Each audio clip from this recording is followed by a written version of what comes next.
เนาะโอ้ยเป็นเท่าไหร่อาจารย์จอมื้อน่ะมันย่างอาจารย์แต่มื้อนี้ใครอยู่ ลงเบิดซัมบ่ล่ะคลิปเขาส่งไปให้ ต้องเบิดอาจารย์หลายอาจารย์อยู่ได้ผมเบิ่งแล้วนะอาจารย์เพิ่นเคยออกในช่องอื่นน่ะช่องเขามันบ่เดินหรือจังได๋บ่จักเพิ่นเลยโหบ่ทั้งพี่สังเกตเบิ่งน่ะแล้วเจ้าก็ทางอื่นก็มาสิแม่อาจารย์ให้เว้าน้ำยาเพิ่นญาติครับพี่ญาติเพิ่นว่ายิงสินะความหมายเฮาก็ได้อันหมอว่างแม่บ่นี่สิเอาบ่เราอยู่อาจารย์เอาอยู่ครับอันแม่ตุ้ยอยู่นำกันบ่ล่ะนี่บ่อาจารย์นี่คนละท่านครับกินแล้วกินข้าวอยู่เอาให้เพิ่นนำหลังก็ได้ครับแม่ปกติดต่อหาเพิ่นอยู่ผมก็ท่าอยู่เอาคือหน้าโทรมาเอาเทเอาไปมันก็คำเขาผมก็เลยถือว่าลงบ่ทันล่ะเด้อว่าแม่นเอาไปก็ได้ซะดอกมันออกเข้าทั้งบนทั้งล่างนะหมอจังก็บ่มีไล่เนาะมีไล่ส่งมาเพราะเป็นแต่ดอกแต่ดวนให้เยอะหลายไปเล็งทั้งหมอหลายจังได๋ก็เอาของผมไปให้หาลังเทื่อมันบ่เข้าก็ซ้ำไปยัดเยียดนะผมก็เลยเอาในเมื่อมันเขาก็จำเป็นเอาเงินไม้ผมขึ้นไปสำหรับเขาอีหลีครับว่าผมให้เลขไปก็มี17 18เนาะ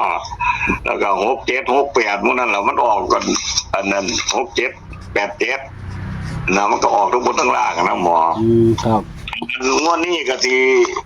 มีจำนวนเท่าเก่านั่นแหละเด้อหมอเด้อเลขที่ให้ก็สิมีเลขวิ่ง2ตัวคือเก่าหั่นล่ะครับผมเลขวิ่ง2ตัวหมอสิเอาเดี๋ยวนี้บ่เขียนมาเลยก็ได้อาจารย์ครับตัวเลยครับมันนั่นเด้อวิ่ง0 กับ 1เด้อหมอเด้อครับผมวิ่ง0 กับ 1งวดว่างั้นมันวิ่ง7 กับ 8บัดนี้งวดนี้มันมาได้0 กับ 1นะมันยังบ่ทันหลุดครับก็จักสิเป็นจังไดก็จับคู่ก็สิมี40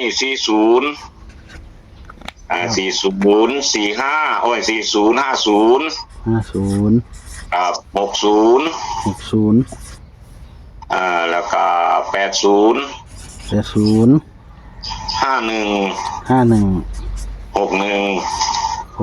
นะครับเนี่ย6ชุดนี่ล่ะหมอนี่ล่ะเน้นๆโต50กับ51นี่ล่ะหมอครับผม0กับ51แล้วเอาตัวกันไว้แน่หมอย่านมันนั่นแปรไปสมมุติว่าถ้าสมมุติว่า0มันหลุดเนาะมันเหลือ8เหลือ5นี่มันสิแล่นใส่กันนะครับเอา8 5เป็นตัวกันไว้ซะหมอมันไปหั่นตัวเดียวมาอาจารย์ตัวกัน8 5แล้วก็คันสิเอาอีกตัวนึงก็3 5แล้วหาลังเทื่อ8มันรวมมามันให้3มาแทนมันนะมันเป็นตัวเดียวกันนะหมอครับผมเอาเป็นตัวกันจุดกันนะอาจารย์เนาะหาลังเทื่อมันทะลุไปอยากอาจปองขาดไว้แล้ววันนี้เลข3ตัวผมจะให้หมอจับ3จุดเด้อครับมี051ครับแล้ววันนี้ก็405ครับแล้วก็501ครับเน้นๆตัวนี้ล่ะหมอเน้นตัว051นี่ล่ะตัวเดียวครับผมวันนี้เลขอยู่นี่นั่นผมบ่ได้จับให้2แล้วผมหาลังเทื่อ1มันขึ้นแต้มมันสิเป็น2เพราะว่าตัวไปของมันมี2กับ3เนาะ3ผมเอาไว้แล้วอยู่นำเลข5พี่ในตัวกันพี่บัดนี้เหลือแต่2ถ้าสมมุติมันหลุด2มันมาแทนมันสิเป็น52จังซี่นะหมอครับหรือว่า62 82หรือ42ไปทำนองนี้ล่ะครับถ้าสมมุติว่า0มันบ่มาเนาะมันลงแต้มมันก็สิเป็น9ก็สิเป็น90อีหยังไปทำนองนี้นะหมอครับทางฝ่ายของมันว่าแต่ว่าก็ผมก็คัดเบิ่งหลายรอบแล้วล่ะคือว่าจะเข้าอยู่ดอกหมอเพราะว่าสูตรนี้มันบ่ทันหลุดเนาะครับผมลองทวนมึงดูหมอนะครับอาจารย์ให้มานะครับมีเลขวิ่งเนาะวิ่ง0 กับ 1บนล่างเด้อนะครับครับจับ40 50 60ครับ80 51 61ครับตัวเน้นอาจารย์05กับ51นะครับเนาะเน้น2ตัวส่วนเลขกันนี่85กับ35ครับ3ตัวนี่มี051 405 501ครับเน้นที่051เนาะอาจารย์เนาะถูกต้องครับครับถือว่าเรียกว่าหลายตัวเนาะอาจารย์เนาะก็เบิ่งก็ว่าบ่หลายก็หลายอยู่ได้หมอว่าสิเป็น6ตัวรักนี่ล่ะเป็นพระเอก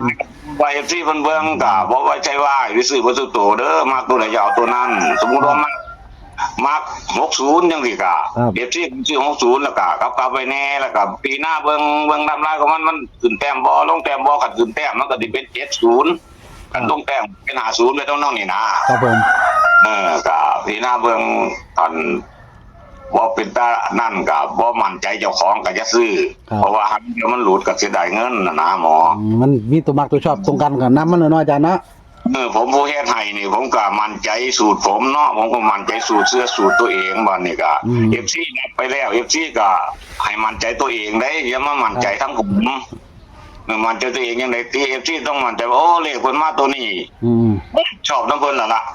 จังซี่นะจังแม่น จะเรียนเป็นว่าอาจารย์ ต้องมั่นใจเจ้าของอย่ามาเสื้อ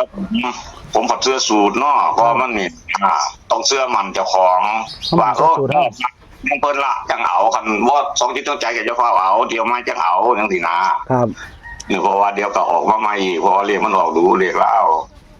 ทั้งหมดตัวนี้ล่ะหมอจังได๋ก็ขอให้โชคดีทุกคนที่คุณพ่อคุณแม่ก็ได้